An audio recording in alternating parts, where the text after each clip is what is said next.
How do I stop taking my BP medications? Now, this is probably the most important video you'd ever see on the topic. No other person is teaching this. Now, pay close attention. How do you stop taking BP medicines? Now, you need to be able to do it, first of all, safely, naturally, and scientifically. This way, you don't have a spike, you don't have to be rushed back to the hospital, you don't even have a kidney damage or a stroke. Now, the right way or the wrong way, first of all, the mistake most people make is the moment they get a good reading that morning, they don't take their medicine. And then you're doing stop, start, stop, start. That is even more stressful for your body because you're waiting to have a high reading before you take your medicine. You wait to get it to 150, then you take your medicine. You're stressing your organs. You're stressing the heart, the kidneys, basically all your organs. So that's the wrong way. Another mistake most people make is they wait till they have symptoms. That again is very stressful on the body and also more damaging.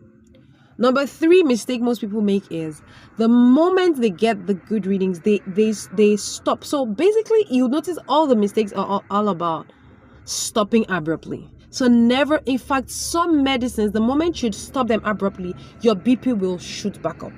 It's part of the medicine methodology. Some of the medicines, they have what is called rebound. You would have a rebound hypertension.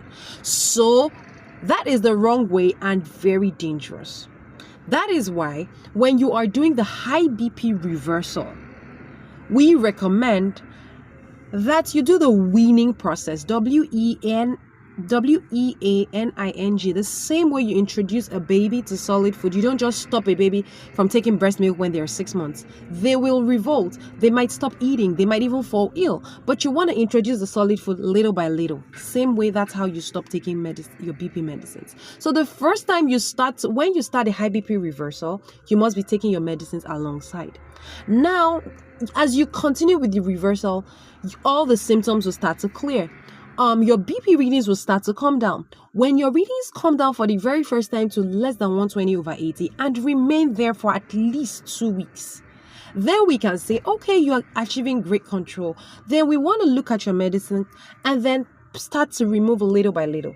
Ideally, your doctor will be able to say, this one is where we start. So they can start with this. Either if you were doing 3, you move to 2. And then you continue again till it drops to less than 120/80. You move to 2. You know, from 3 to 2, you move to 1. And then you continue again, and then you move to half. And then you eventually get off. Now, even when you get off, you must continue to get less than 120/80 for at least 1 month before we say we've concluded the process. This is